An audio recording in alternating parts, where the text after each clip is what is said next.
Riley Show.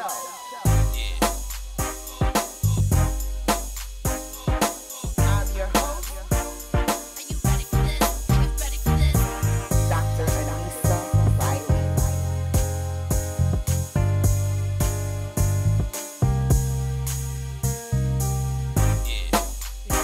I got another shirt that says, I'm not an activist, I'm an evangelist. Some people get offended at the shirt because they're like, yeah, we got, as believers, we got to be activists. I say, well, you got to understand something. Activists wants to change behavior through political structures, through systems, but the evangelists want to change behavior through heart change. And it is only Jesus Christ who can bring that. And so with all that's happening in the world, with the political divide, the racial divide, all of this and that, you can change the system, but if the people are still in the system, you're gonna have the same problems. Yeah. But if you change the heart of the people, the system will change. So the only change that the person that I've found that can do that, this is based on experience because he's done it for me, is Jesus. You just did a really good job at explaining the type of lenses that you had to transform or transfer to live this life that Jesus has now offered you. And in that, tell me, how do we now get to Richie Righteous? Because we went from the birth-given name of Richard Ishmael to now Richie Righteous. Talk about that. Yeah, so that comes from the music end of myself, you know. I grew up as a musician too, always loved music. Hip hop, like I said, was a big part of my life. And, you know, just started rapping for the Lord right after, just before my father died. I started really committing my gift to the Lord. And that was the name, you know. This was the era of hip hop where you had to have a name.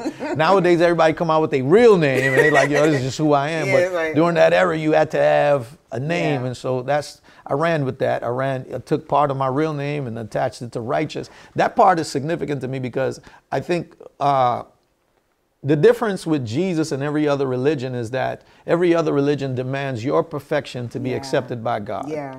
But just my name alone is a constant reminder that it is not my righteousness that will save me in the end. It is the righteousness of God. And that's what I think people don't really understand, that even with all of the lens that we wear and changing of them, there's one lens that you get freely that you didn't even have to pay for. And that's the lens of saving grace from the Lord Jesus. And so I'm going to go to heaven not because of how great I am or how evil I was. I'm going to go to heaven because of how good God was. And so so the name Richie Righteous just is a constant reminder that I'm saved by his grace, and it is his righteousness that covers me. And so we just started rolling with that and rapping all over the place, and the Lord begun to just blow up my career. I didn't know much about recording. I started in a basement. I took some equipment that a friend of mine, his band had broken up. This was when digital music started moving from analog to digital, right? And I took this equipment home, and I didn't know how to record. I didn't know what compression was. I didn't know what reverb was. I didn't know what delay was. I just said, this sound good to me. Recorded a whole album called Censorship. Very well-known song in the Christian community. A song called Flip the Channel was on there, where all I did was watch TV and tell people what I was watching on TV. I finished the album. I sent it to a company called Central South Distribution in Nashville, Tennessee. They say, we don't deal with no Christian hip hop. We just deal with gospel music. But the guy who ran the company, he listened to the album. Somehow God made this man listen to the record. And when he listened to it, he called me back and he said, I personally have been touched by what I'm hearing. He said, I don't never do this. We don't ever carry this. And he said, well, I'm going to put your record in every store that we possibly can across the United States. And at that time, CDs were the thing. You know, it wasn't digital. So it was a big deal to get your music in every distribution. So he did that for me, and they put it in every store. Later on, that company, I don't want to say it's because of that, but they begun to take a bigger interest in Christian hip hop. They formed a smaller branch of that, and they you know, started carrying it bigger and bigger. And I started touring, traveling the world, found myself in places I never dreamed I'd be. And it was for the purpose of just telling people of who Jesus was. And so, yeah, that's kind of how I got the Richie Righteous going. Your story reminds me of like the Nike story, like we all wearing Nikes. Right, like right, where they were like, we're just going to take this small company and we're going to make it big because we believe in it. And the rest is history. The rest is history. Yeah. And the things that I heard in there is the belief in yourself. Absolutely. Right? The confidence in your gift. Absolutely. Right? And then taking a chance on who you are. So what would you say to people who have a gift and who are like, you know what? I believe that I can do that too. I mean, it's not simple as just I believe, but what advice could you give to people? The same advice I give to my son. My son is an incredible artist, and he's very frustrated because for an artist, for a creative in this modern world, it is the most frustrating thing because we live in an era now where I don't think people actually care about art as much as they care about, and let me say this very carefully, they care about, social media has a way of making you never do your actual art because you're trying to get your algorithm up. So for example, a musician can make an incredible song and get extremely discouraged once he releases it because he falls victim to an algorithm. And so the algorithm says, we are not going to show this to the people or get it to wherever. So that artist now becomes concerned with, well, how can I get people to see this? So now he moves from the love of what he does, and now he's making weird videos. He's jumping off a building. So, you know what I'm saying? Yeah, he's doing something crazy, you know, and with hopes, or he's got to go gossip. He's got to talk about somebody else. He's got to do something. He's got to get into the latest controversy. He's got to do something so wild, and it's all screaming, look at me. To then bring them to that, but by then it's frustrating because people don't come to him for his art. They come to him for his clownishness or whatever gimmick he made. So for a creative, it's very frustrating. And what I tell my son, going back to the question, is don't do it. Yes, you want to be heard. Yes, you want to be seen. But do your art, do your gifting because you love it. Love it, release it. Don't worry about what people think. Let it go, because if you look Van Gogh never sold Van Gogh sold one painting, I believe, for $50 to a family member. And then Van Gogh today, people would kill to own one. So in your life, unfortunately, sometimes you might not be recognized even while you're alive, but it never stopped him from painting. It was therapy to him. And so if you're a creative, create because it's therapy to you, and let the world determine whether it's in your lifetime or the life to come, what the value of what it was that you offered.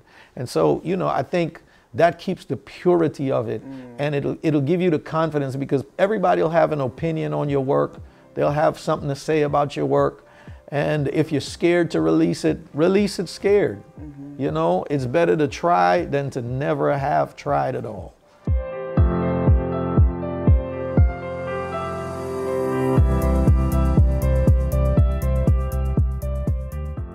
Sometimes we hope a problem will just go away. But some things need attention before reaching the breaking point. She's locked in the bathroom and won't come out. Becca! Becca! Becca! Open the door! Becca! Open the... You don't have to face these problems alone. Visit boysdown.org/parenting. If you need immediate help, call the trained counselors at the Boys Down National Hotline. Bye, Mom. Bye, Dad. Love you. For any age, any stage, Boys Town. Countless victims of human trafficking walk among us, invisible. Until now, the Blue Campaign provides a unified voice for those who work to combat human trafficking. It's time to open our eyes. Learn what you can do by visiting dhs.gov/bluecampaign.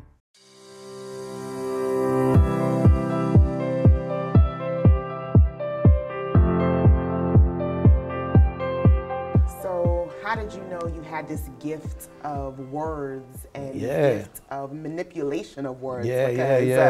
You manipulate words, in my opinion. Yeah. Very, very Amen. well. Amen. So how Appreciate did it. you, yeah. In high school, there was some dudes rapping, you know, classic New York City. We from New York. Yeah. Lunch was the best time, you know, that's the best period. Everybody's favorite subject was lunch. Yeah. You know, and dudes was banging on the table and rapping and rapping. It was one dude I just was amazed. What you're attracted to oftentimes is probably where your gifting lies. You know, that ain't gospel, but I find that to be true sometimes. There was one dude in particular, when he rapped, he was different from the rest because of how he manipulated words. And I was like, whoa, I can do that. And we had a conversation. I said, man, how is it? What do you do? What do you think of? And he just begun to show me, you know, like in his mind, how his mind works. And I was like, my mind worked the same way. So I went home and funny thing was, I started writing and I was like, I'm gonna go back the next day and every rapper gonna catch it. I'm gonna be the baddest rapper in the high school. And as I've begun to watch this now, every time I begun to try to, you know, diss or degrade women in my lyrics, that Holy Spirit, as a young man, didn't even know much about it, said, man, you sure you want to say that? And my pen, moral. Yeah. And I just always, as an artist, whenever I wrote, always wanted to challenge thoughts to bring people to a higher level of thinking rather than there's enough partying out there. There's enough nonsense. Yeah. So yeah, that's how I begun. And the more I wrote is the more, you know, it just, so, you know, it's your gift. For a surgeon, it's natural to him to go in and then 2 o'clock he's doing a heart surgery and at 3 he's got another one. He just comes and cuts and it's like, bro. And to him, it's you're gifted. So out of all your lyrics, do you have like some favorite lines that you have penned that you can share? I think one of my favorite songs is a song called Salvation 101. It's the story of Jesus dying on the cross told from the perspective of the thief on the cross.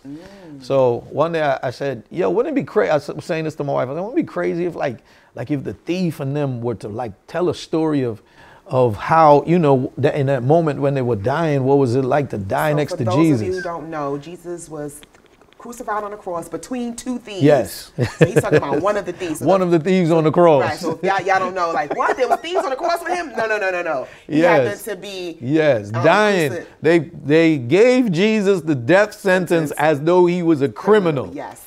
And so he as he was dying, you know, he was between 2 thieves. And I wrote a whole story from a criminal's perspective of being saved while Jesus is dying as a criminal next to you. So in that song, I kind of tell Jesus' whole life story.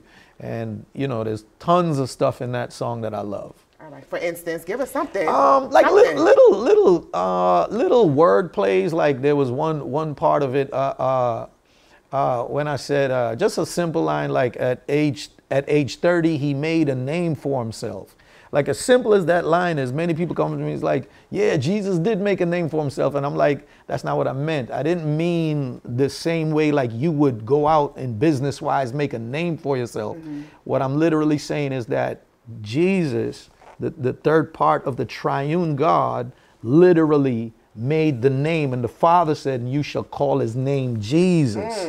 This is not making your name as in braggadocious, but God gave him a name. He made a name for it. Like little things like that. For himself. Right, for himself. So if if you are into Christianity and wordplay, you'll go beyond the words and you'll catch certain things and you're like, that was crazy how you said that. You know what I mean? So just little things.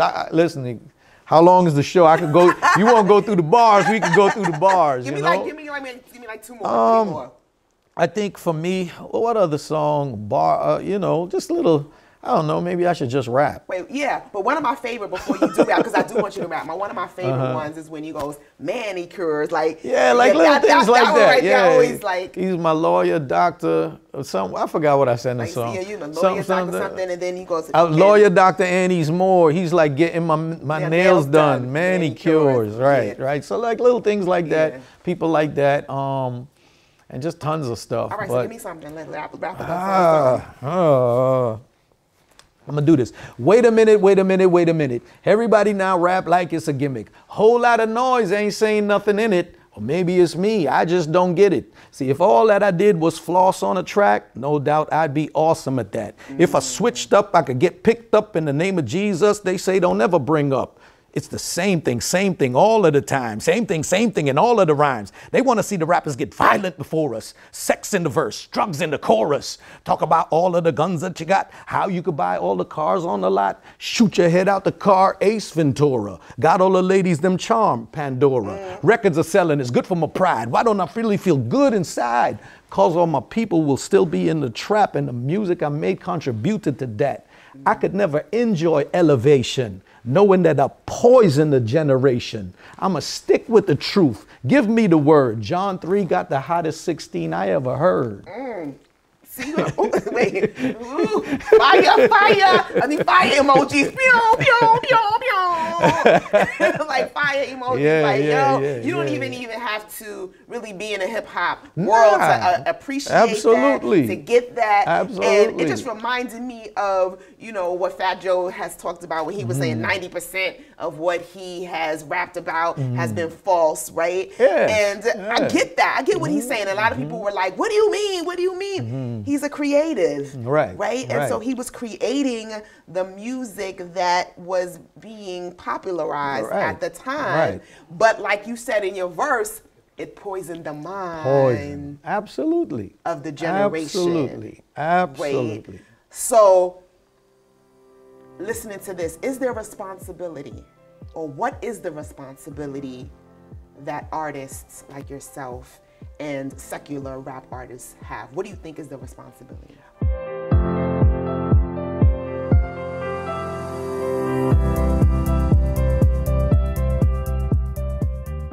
What's something nice a parent or teacher has said to you? You're special. I love you.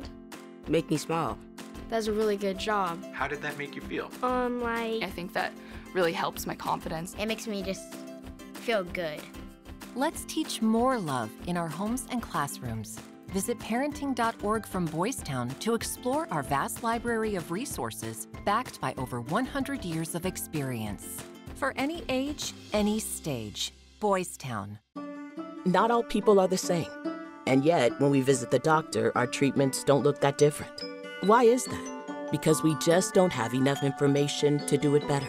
By gathering health data from 1 million people, our country's best researchers will be able to develop treatments that are as unique and complex as we are. With this new information, doctors will have a better understanding of disease so they can innovate the next great breakthroughs in medicine. Learn more at joinallofus.org.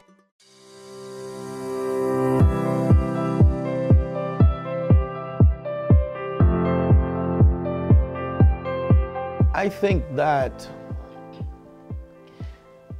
there's a major responsibility for every rapper, every creative, because I'll tell you this story. People don't realize the impact they have. Sometimes there's a story that I told the men in my church the other day in an effort to encourage them to play every position with the enthusiasm, knowing that it can have rippling effects. So the story goes like this. There was a young man who grew up to be very successful. And somebody asked him, they said, man, what do you contribute your success to? And he said, man, the only thing I could think of is the lessons I learned those days my father took me fishing. He said, man, Dad would talk to me and we would do stuff and he would show me, and it instilled confidence in me. It was fun. It was this. And he just said, I just remember those days. So somebody knew his father very well and said, I'm going to go look up the archives of his journal to see what he wrote on the days when he took you fishing. And so the father wrote, another day wasted, just going to go fishing with my son. Wow. So the father did not realize that what he thought was a wasted moment of his life was an impact. You don't know the things that you do. Everything that you do has rippling effects, some bigger than others. And when it comes to musicians, I understand the world we live in. I understand the power of fame and wealth.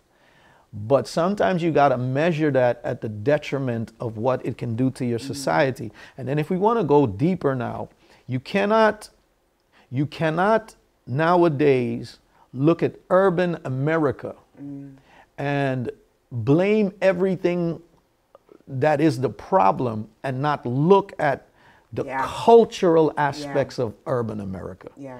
I think it's unfair when people say that we can blame politicians, we can blame structural systems, and we can blame just America as a whole, but then we look in our own community at what we say to ourselves and we say, oh, that's just entertainment. Yeah. Well, why does all our art reflect such degrading our women? You know, I feel, and I'm not knocking nobody, because people don't know better, they can't do better. So sometimes you gotta, but yeah, but when you look at the women that is offered to our young women, as these are your role models and stars, it seems if I was an alien visiting the planet and I came to urban America, I would say that the value of every urban American girl would be in their bodies and their ability to shake their bodies, because it looks like that is the goal. This is the type of woman you must be. Your sexuality is all that you are. And for our young men, you are a gangster, you are a killer, you are this. And then it's going even further now, because now there is no such thing, and I don't know how far we want to go with this, but there's no such thing as truth in just your biological makeup and all that, and your identity. And so identity to us is what we created, but you can't ask confused people to create an identity for themselves in the first place. And so the artist that continues to perpetuate this stuff, at some point they've got to realize that you are part of the problem. You're part of it. And I just wish that these, because you see them as they get older, they change perspective, and that's what age does. And I don't only hold them responsible, I hold the labels. A lot of the labels that make this music, I've heard label owners just simply say, I know this is bad for the community that we sell it to, but I've got to eat. Wow. I've heard that myself. There's interviews out there, you got to do the research. You will see the label executives say that I am aware that I'm poisoning their community, but it's paying my bills. So, you know, you said a lot today that I'm sure has landed on the consciousness of people that may be watching. And if they say, where do I find you? Where can I come and really hear more? Because we could go on forever. Yeah, absolutely. But the way in which you have, as the Bible says, study to show yourself approved, because you're able to break it down in ways that make people think about their lenses and their identity. Where can they find you? Yeah, well, if you're ever in New York City, I would love to invite you to come to Church City, USA.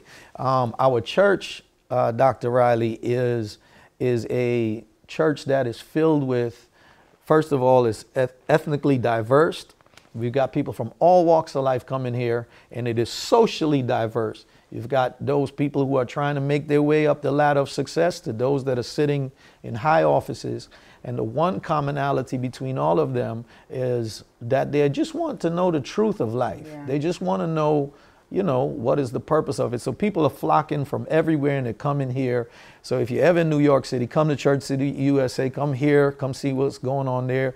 But if you're not in New York, you could log on to churchcityusa.com. You'll find me. All my social medias are at Richie Righteous. All right. At Richie Righteous. So, yeah. And then when the final word that we could probably give is really explain as quickly as possible identity Christ is versus identity Christ is. Yeah, a crisis is just what it is, right? The word by definition is paraphrasing, is when you are totally confused, lost, in need of help.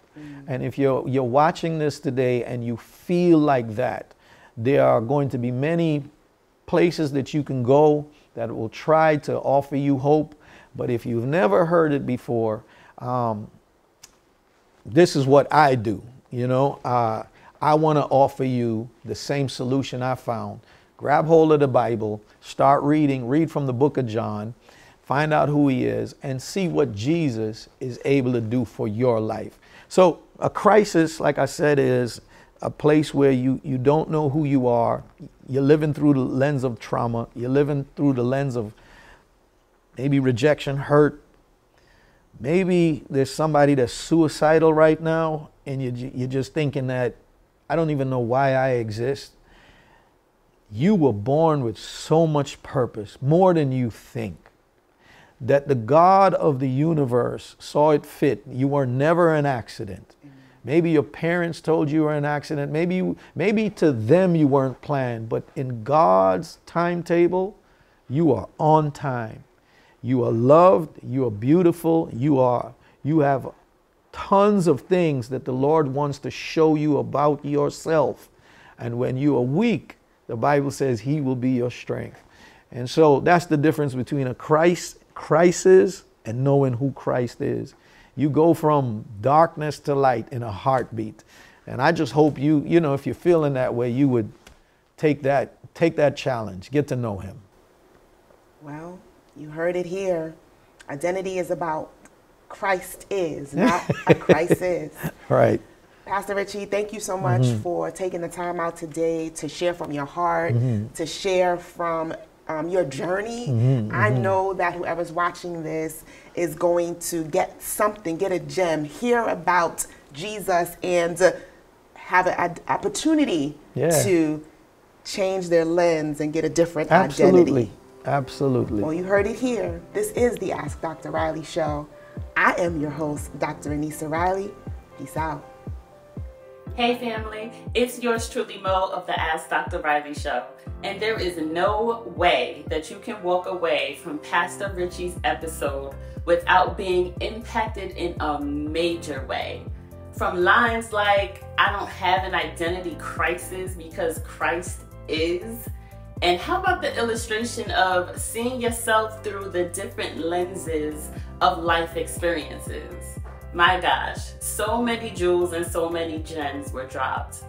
Let me know in the comments what impacted you the most, and I'll tell you what did it for me.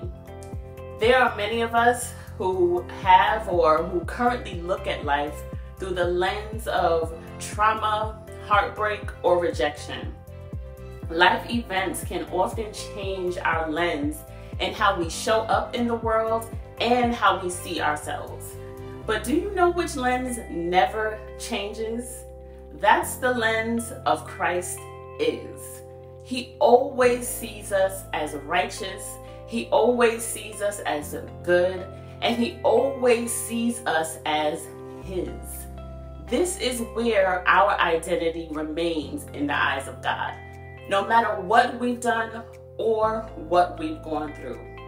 We also don't want to compromise our Christ is lens just to keep up with the world algorithm. God is our algorithm. If he sent you out with gifts and a calling, you will be seen and heard when and where you need to be. Whatever gifts and whatever talents you are sharing with the world, remember that you are a city on a hill whose light can never be hidden. So let your light so shine, and people will gravitate towards it, especially in this dark world. The question is, what are you drawing people to? That's something to think about.